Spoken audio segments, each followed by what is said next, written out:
It's not every day you compare to Abraham Lincoln. I got nothing for that. Thank you.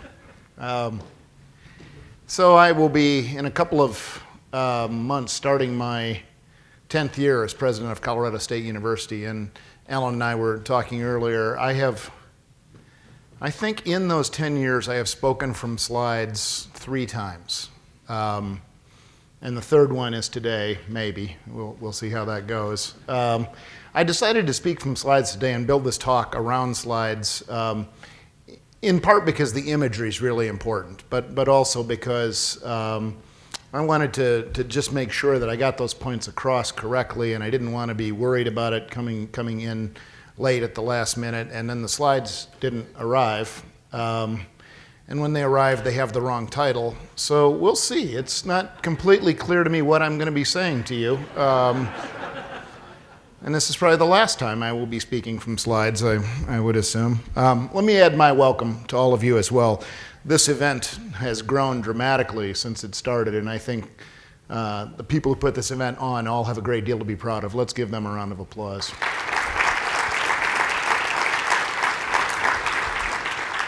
I think as well, there it is, Fall Forum, which this isn't. Fall Forum starts tomorrow. So for those of you who won't be there, perhaps this is an early preview. I'm going to hope the next slides are different. I think the growth of this meeting really reflects the importance of the topic that we're dealing with, right? There are no shortage of big issues that our society can struggle with. All sorts of challenges and opportunities. And yet, if we don't get the issues around food and water and energy right, the difficulty of all of those other challenges go up exponentially. So the importance of our being here and being able to talk about these things is absolutely critical. Now we'll also find out if I know how to work that in. It turns out I do. So both today and into tomorrow, you'll hear about an incredible breadth of topics, right? And several of these you've already heard about, from supply chain to policy, innovation, human resources. You can see all the different topics that are here. I'm going to talk a little bit about our opportunities at the National Western. Integrated among all of these topics are my comments on innovation and prosperity. Now, I thought about starting this where I usually do, with the land-grant university heritage and with Abraham Lincoln. And if you start at that point in talking about innovation and prosperity, you can go back actually into the decades before the Civil War. You can talk about a gentleman from Illinois, a state representative called Jonathan Baldwin Turner, who actually probably launched the idea of this set of universities, one in each state, dedicated to the production of food to feed the growing country and the increasing urbanization that came with having an industrial class. You could go back to 1858 and how the original legislation failed. President Buchanan thought that it would alienate legislators from the South, and desperately trying to avoid a split in the Union, actually vetoed the bill that came forward. How in 1862, Justin Morrill, who was the son of a blacksmith who wanted to go to college and never had that opportunity, was only too glad to take on the sponsorship of the bill. That served 2 purposes. Sponsoring it out of the less populous state of Illinois didn't get much attention, but when you moved to the more populated state of Vermont, you had some real power behind what you were doing. So in 1862, Morrill sponsored this legislation, which became known as the Morrill Act when Lincoln signed it. He actually signed it on July 2nd, 1862, one day after the 7 Days Battle of Richmond was lifted. Lincoln had this interesting tendency to sign important pieces of legislation immediately after some of the worst battles of the Civil War. Historians have speculated on why that might or might not be. The Emancipation Proclamation executive order was issued one day after the Battle of Antietam, the single bloodiest period in Civil War history. So we could talk about some of those issues. In any case, when the bill became law, it focused in so many ways on the ability for a smaller percentage of people to create a larger amount of food that fed this growing industrial class in an increasingly urbanized society. And if that sounds familiar to agriculture today, There's a good reason for that. That started that trend. You can, and historians have, flash forward and say that the creation of the land-grant university and the ability to feed an industrial working class was a big part of the huge industrial complex that allowed the United States and her allies to persevere in World War II. People have linked the land-grant university role and mission to all the things that followed from that and the liberties and freedom that we enjoy today. You can also make cases around land-grant universities very much creating a social escalator to the middle class and all of the things that they have created over time as well, and the history that goes along with that. And if you were to take this heritage and history of land-grant universities and cast it into today's political language, it might sound something like this, that as part of ongoing efforts to re-energize the American energy economy and foster American energy independence, the administration has announced creation of a federal severance tax that will be distributed to the states to foster education. It would support access to education for those on a merit-based system. It would help keep costs down for students that couldn't afford it. There would be important links to intellectual property, technology transfer. There would be a focus on disciplines that could promote economic prosperity and job creation. There would be links to veteran services and a whole series of issues around that. And there would be an application piece where these universities would be required to be open in the results of their public research, and those be made available and actually applied for the benefit of the public. And if you take that language and put it today, it sounds rather different, but that is, in fact, the mission of land-grant universities going back to 1862. The idea that anyone, regardless of what their parents did for a living, that has the talent and the motivation to earn a university degree should have that opportunity in a way that was sponsored by the federal government through grants of land because they didn't have the money to endow these universities as they had wished, that there's a requirement for research, that there's an application mission of that research. All of those things were true in 1862, and that mission, in my opinion, is every bit as alive and vibrant today as it was then. And that would allow us, if you start talking about the history of the land-grant university and how it might coexist and function today, it allows us to pivot into food and into the future. We often talk about feeding a world of 9 billion people, and that number starts to creep up. We start to talk about projections of 10 million, and of course the reality is we know that that number will continue to rise, and whatever that number is, the challenge in front of us is how we will sustainably be able to provide food for a rapidly growing population. Now, at this point you can turn to a couple places for information. You can start to quote futurists. Those of you who know me know that I am incredibly skeptical of futurists. I think they are a lot like economists. They have predicted 17 of the last 3 actual recessions. They remind me of my daughter's view of flying. Every plane she gets on is going to crash. Every plane everyone gets on is going to crash. And when one plane out of 100,000 crashes, she views that as validation of her idea, not the fact that the other 999,999 landed safely. So futurists don't give me a lot of inspiration for where to go with this talk.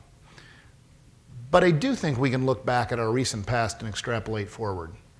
One of the things that has happened with each generation at universities are we have provided technologies, toolkits if you will, to the next generation that have allowed them to deal with some of the same problems that we have struggled with, but because they have different tools, and because they have the knowledge of the mistakes that we made, the things we tried that didn't work, they typically make some successes that were unavailable to us. And the tools that we are leaving this generation in the field of technology, CRISPR gene editing, a whole variety of other things, when you couple these things with the technological advances around sensors and precision agriculture, I think that we have reason to look forward and be optimistic about the ability to feed the world. None of which, of course, is the actual topic that I was assigned to talk about, which is this, prosperity and innovation. And I'd like to change that to 2 questions. Who will benefit, who will prosper from this future that we're looking at? And who will do that innovation? Now, I was assigned the task of talking about this prosperity at the level of Colorado. I've taken the liberty of broadening that. I don't think these sorts of great global challenges respect state or national boundaries. These are challenges that exist on a global scale, And if we're going to innovate to deal with these problems, we'll have to deal with them on the global level. So let's start with that question of who will benefit. Who will prosper from the innovation that's about to come forward? But let's flip that question a little bit, and let's turn it into a bit more of a negative, and let's say, what will happen if we fail to innovate? What will happen if we fail to provide the opportunity to feed this growing world? Now, we have mentioned serious problems that our world faces, and there are a great number of them out there. In fact, in many of these topics, we don't really know how to talk about them as a society. We could look at a newscast tonight and realize how polarized many of these topics have become and how difficult it is for us to deal with them. Now, I spend some time on that because what experienced presidents tell new university presidents, and I was given this advice when I started in my job, is to avoid controversial topics. We've had donors who have pulled donations after finding out who the faculty member they were working with voted for in the last election.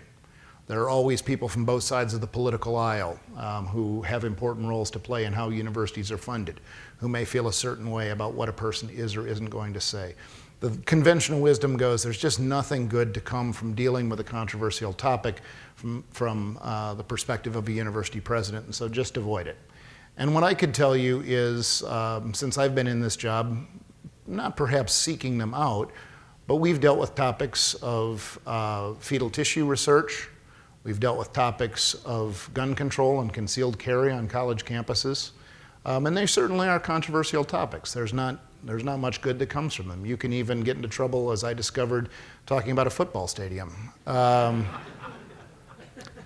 So what I thought today is that, sticking with my theory of bad judgment around this topic, we'd talk about climate change. So climate change to me has become one of these topics that just symbolizes our inability to have a coherent conversation. If you're a layperson, think about this. Step outside your roles as professionals or our roles in academia. If you're a layperson looking at this and you don't understand the role of peer-reviewed science and you don't understand national academies and how climate panels work, you're presented with dueling scientists. Each side trots out work that they cite as peer-reviewed. The topic generally devolves into what is trusted, what's not trusted, who might have influenced whom. You get into the realm of rumor, and before you know it, the topic is completely fruitless. And yet I would suggest to you that unless we can find a way to deal with this topic, it's very difficult for us to innovate around the issue of sustainable food production. So I'm going to start, and rather than talk about a great amount of the science behind climate change, I'm going to talk about 4 observations. There was a time, maybe a year or so ago, where I would have called them facts, but apparently we don't accept what facts are anymore as a society either. So I'm going to talk about them just as observations. These are things that people have observed. They in and of themselves are not debatable. What causes them, what they mean, those are things that we'll come to in a minute that one can debate. But these are simply observations. So I'll share with you the 4 that I think are most significant. If you measure temperatures on land, same time of year, same locations, over the last decade versus the previous century, temperatures on land, on average, have increased. I'm not talking about whether they've increased beyond any other level of increase that's occurred or measured in human history. I'm not talking about what causes them. I'm not talking about any of those things. Just an observation. The last decade has been hotter than the previous century. Same is true with ocean temperatures. And when you couple those 2 things together, you see your 3rd observation, which is ice caps are in fact melting, and your 4th observation, which is that sea levels are in fact rising. They're simply observations. But those bring up questions. And the first question that would arise from this is, could these be part of a normal natural climate cycle? We've had climate cycles before. Why couldn't this be a part of it? We actually have, I think, some very good and very powerful data that would argue against this being part of a normal natural climate cycle, but let's skip that whole thing for today.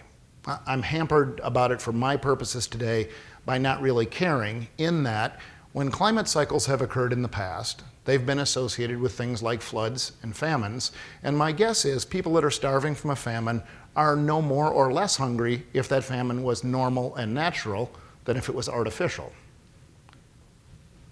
Maybe a little laughter once. Feel free. I mean, it's a complicated topic, but we hopefully can chuckle about it. The second question that arises around this is a cousin to the first one. Normal natural cycle, or is it human caused? And again, I think we can basically skip parts of this question. The epidemiologist cares why the patient had the heart attack. But the cardiologist who's trying to care for them, what caused it isn't in that moment as important. Right now we are in a moment where climate is changing. We are trying to adapt to that. We will have time to sort out the role of human beings in this, but again, I'm less concerned about that piece. Now, wait a minute, you say, what if climate change is part of a normal natural cycle and it's not human caused? Wouldn't that mean we could stop worrying about carbon and greenhouse gases? So I want to be really specific about the language that I use so as not to create any confusion here. The answer to that question is no. Even if climate change is part of a normal natural cycle, even if it's not human caused, there is no doubt that carbon and greenhouse gases influence climate. So we have in front of us the ability to either exacerbate a cycle or a tool to mitigate the cycle. And the fourth question is, will the Chicago Cubs, having won the World Series, impact climate change? And the answer to that is we just don't know. We have no data to guide us. This has never happened before. Really? It took getting to the Cubs to get you all to laugh a little bit? All right, now I spend a little bit of time talking about climate change for obvious reasons, but it takes me into some statistics that I think ought to matter a great deal to us. And you'll recognize the pattern. These numbers start small and they go up. So let's start with 1%. 1% of the world's population, by most estimates, has already been displaced due to climate change. And this is going to get substantially worse. Consider the Indian subcontinent as an example. It's a large delta, large portions of it at sea level, very heavy, very large, densely populated area. As oceans rise, most projections are that millions of people will be displaced to the north against the base of the Himalayas to one of the most drought-stricken areas on the planet. This is an area without the resources to manage that level of a refugee crisis. It has historical religious tensions, border disputes, and all the countries in the area have nuclear weapons. What could possibly go wrong? This is the reason, in part, that the United States Navy lists climate change as one of the top 5 threats to international security. 10%. 10% of the world's people currently lack fresh water. Every 2 minutes, a baby dies of a diarrheal disease linked to lack of clean water. This problem is a huge part of that. And with thirst, that 10% that doesn't have adequate water, comes another problem, and that's hunger. Now, we overcame this 10% decrease in crop yields due to climate change over the past decade through additional technology, but anything that decreases the rate of increase of food production in the face of a rapidly growing population ought to cause us all to be worried about that. Let's go for some higher numbers, 50%. That's the estimate by 2050 that will be the increase in urbanization.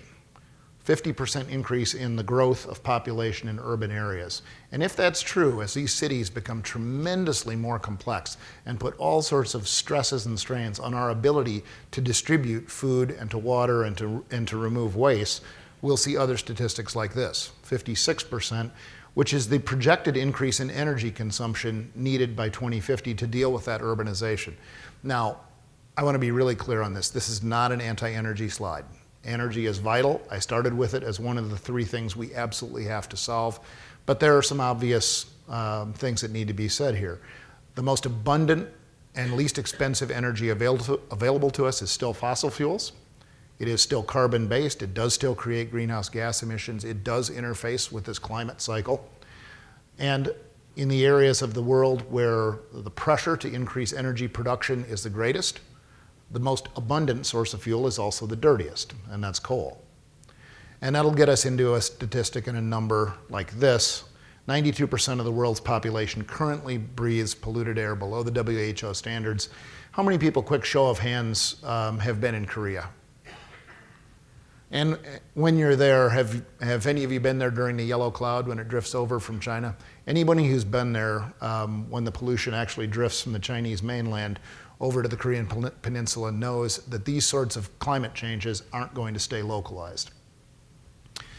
All right, well, that's probably enough good news. Let's switch to some serious topics. The good news for us is that in all these areas, food, water, energy, the environment, human health, this is where land-grant universities in general, and Colorado State University in particular, have our sweet spot. This is where we've worked literally for decades. You can count these things and divide them different ways, but somewhere between 2/3 and 3/4 of our researchers do their work in these fields. And the good news, I think, is that when we as a university, when we as a country, when we as disciplines crossing national borders tend to work on issues like this, we tend to make good progress. And we do have great tools in front of us. And so I think there's reason to be optimistic, except for, that was the quick good news portion, that was a teaser, except for this number. 78% of our students in some way, shape, or form are not prepared to go to college. Universities are intellectual pipelines. And if we don't have prepared minds entering the front end of the pipeline, the fact that we have great researchers working in these fields eventually is going to run out of, pun intended, gas. And our ability to go forward and make progress in these areas will be dramatically limited. And this brings us to the next question of who's going to innovate. Hopefully those last slides have addressed that previous question. What will happen if we don't innovate? We have some serious problems we just talked about. And if we address them, there will be benefits for a large number of people. But who's going to create that innovation? So let's fast forward 15 years and let me introduce you to some people. The surgeon on the right, his name is Jared. He did his medical degree at the University of Colorado, went on to do residencies at UCLA and USC before coming back. He's now an orthopedic surgeon at the Steadman Hawkins Clinic. He arranged a 1 week on, 1 week off schedule, does volunteer work at Denver General in terms of ER work. And it's pretty different from the work he does in his day job where he performs surgeries on performance athletes for the various professional sports teams out of Denver primarily. He got interested in that as part of a curricular infusion visit to the National Western Center where he saw this equine performance athlete working on a treadmill. Through that, he obtained a summer scholarship up here to the Health Education Center, dissected his first cadaver, and voila, a surgeon was born. This is Matthew. Matthew is the head of global food safety for Leprino Foods. He became interested in this whole field when he took a trip to the National Western Center and saw this cow with a hole in its side, as it's commonly referred to. It blew his mind. The guy went home, told his parents about this cool thing with the cow with a hole in its side. Got him interested in microbiology, fermentation science. After getting his doctoral degrees, he's had a great career with Leprino. Small world story. This woman's name is Jill. She was in the same class as Matthew. Not surprisingly, the cow with the hole in its side didn't have the same impact on Jill as it did on him, but she did like the idea that came from that, and they got to talking about microbes and the role in fermentation and making cheese. Jill became quite the foodie. After graduating from Johnson & Wales, she headed up a couple of trendy farm-to-table restaurants and now heads the farm-to-table restaurant linking food production at Denver International Airport with the National Western Center. This gentleman, I think I missed a slide in there. Yep. So there's a slide in here. This gentleman, when he grows up, his name is Dan. The slide that's missing shows him talking to a classroom full of kids. Dan, in a couple of years, will win this prestigious teaching award. He's not aware of that yet, but when he wins the award, he'll start to work with some researchers at various universities who are interested in how learning functions. And eventually, he'll go on to be one of the co-founders of the Bozeman-Rogowski Advanced Learning Theory. he became really interested in how people learn and experiential learning in this fifth grade experience. The woman shown here, Mrs. Burkhart, took every fifth grade class out to the South Platte River at the National Western Site as part of a longitudinal study funded by the Greenway Foundation, Denver Water, and the National Science Foundation on the ecology of river restoration. Got him very interested in hands-on learning, and the rest, as they say, will be history. This is Rocio. She's one of Colorado State University's most effective scientists. Although she's young, she has already been made a University Distinguished Professor. She's an American Association for the Advancement of Science Fellow. In a couple years, she's going to be elected at a very young age to the National Academy of Sciences. After getting her undergraduate degree here at CSU, she went on to get her PhD at Purdue, did a postdoc at the European Molecular Biology Lab, and while she is highly active on the national speaking circuit, and while she receives some of the highest awards for her teaching of anyone at this university, she always makes time for her and her lab to help at the National Western, where she, as a young girl, became very interested in plants. These stories go on. They're almost limitless. The gentleman on the left is Josh. He works in patent law in an agri-tech practice of a big Denver firm. The young woman on the left wasn't particularly interested in the trip to the National Western, but eventually got interested in agricultural policy. She interned in Washington, D.C. with a representative, got her law degree at American University by studying in the evening. In a series of events that she certainly didn't see coming, she was eventually elected to Congress, and coming up, she will soon chair the Ag Committees, where she'll work on a variety of important issues, and that National Western experience will be very important to her there. Arun, similarly, was not very interested in the trip to the National Western. His only interests were in business, but the idea, the logistics of getting food to people in an increasingly urbanized society fascinated him. He uses that knowledge now as the head of supply chain management for Coca-Cola. All of these stories are possible because the head of educational curricular infusion at the National Western Center worked hand in glove with the teachers and the administration at Denver Public Schools, Aurora Public Schools, all the local schools, to make sure that every kid along the Front Range in every year was coming through various rotating exhibits at the National Western, really getting an experience that stimulated them, that went back and tied directly back to their curriculum, that were tied to summer experiences at various universities. And when that happened, we had measurable results. Test scores went up, college attendance went up, that 78% number that we were worried about went down. And across the state, all of those students went to college. Now, of course, the vast majority of them chose CSU, but a few went to other places as well. And they graduated.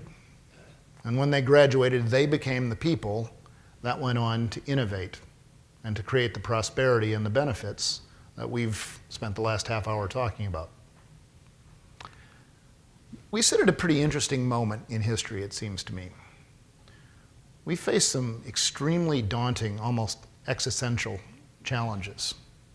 And yet at the same time, the opportunities that are available to us and the opportunities that we leave to the next generation are extraordinarily powerful, perhaps more powerful than any set of opportunities before faced.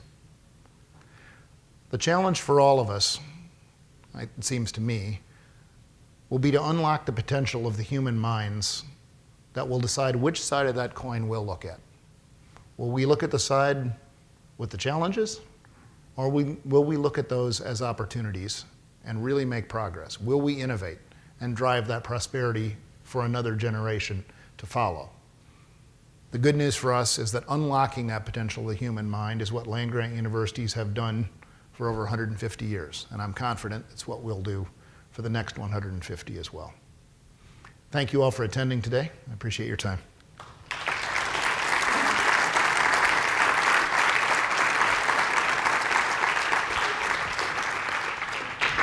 I need cards. Somebody has cards from the table? We don't have any questions from the audience? So I want somebody to ask Tony how they peel all those hard-boiled eggs that end up in the bowls at the hotels. As Cathay knows, this is a small obsession of mine. I travel a lot around the state on statewide tours, and virtually every one of these little hotels you stop at has this bin of peeled hard-boiled eggs. And as a pathologist, I'm curious about those. As a toxicologist, I'm more curious about the material that they reside in. There's this, well, never mind. Skip that. So he did look up for us that there's a large machine that actually peels them. They're very sterile, so we can all feel better. So questions from the audience. I think we've had some very interesting topics today, and I think we've had some amazing challenges to all of us. So as we've had these conversations, and I think President Frank has laid out a grand challenge, in my opinion, with the National Western, with the state of Colorado. So I guess I'd ask you, what do you see as questions that you might ask President Frank, even questions that might want to go into tomorrow about where we're going, who will innovate, and how do we get there?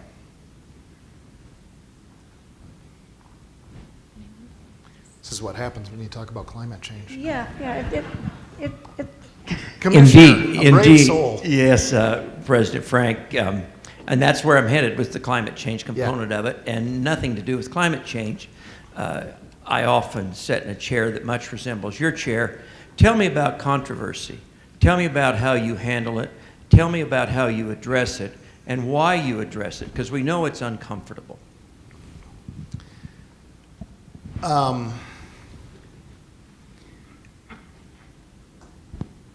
You know, it's my opinion, and part of this is my own view of universities, right?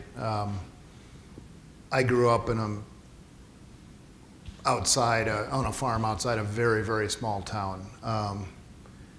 And I imagine we had controversy. I don't recall off the top of my head what it was. Probably it related more to if somebody bought a Dodge rather than a Chevy as the pickup truck for the farm, you know.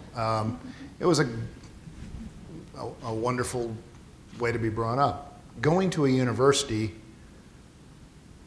strongly influenced me because here was this incredible diverse milieu of people and ideas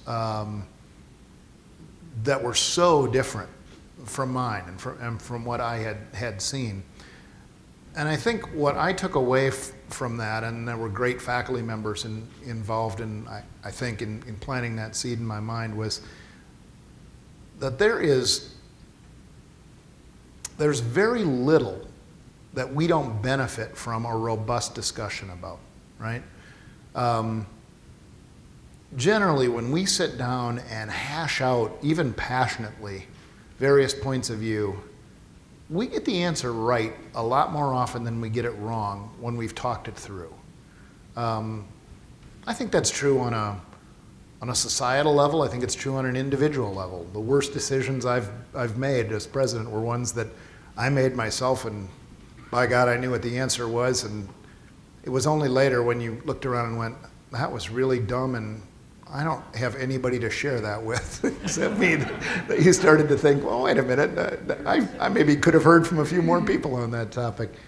So I guess all of that in a long-winded way gets me to say that when there are controversial topics out there, I think part of the responsibility we have as a university is to get all the points of view out there around them and to talk about them. That is, after all, the principle of science, right? We take any idea and we don't believe it.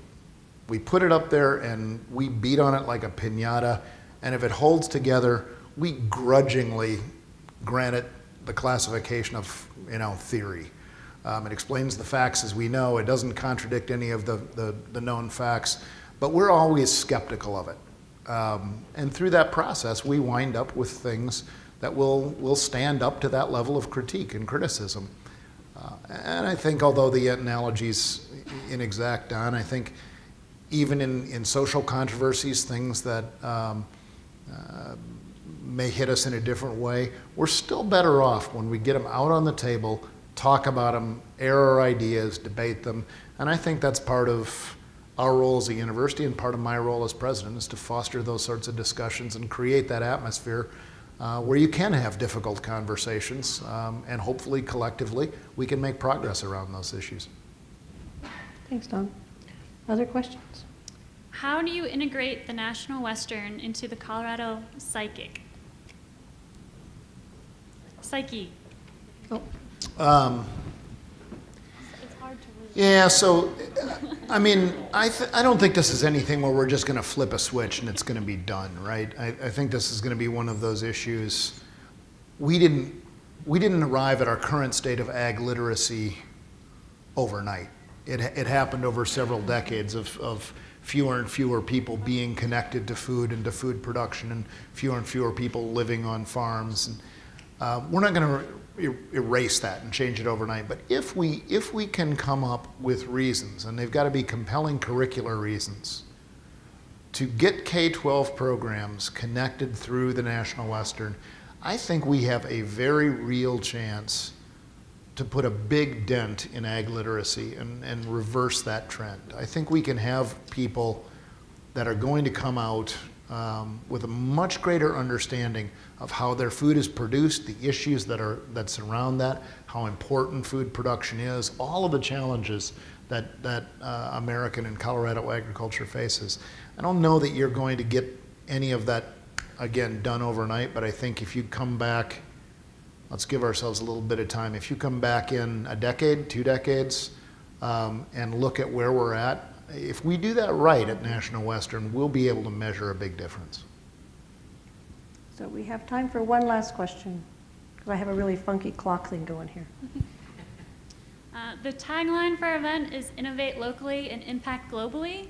What does that mean to you, and how does the National Western play into that? Well, I mean, Alan has used a line very similar to that for research impact. And I think those fit with the heritage of Colorado State University, right?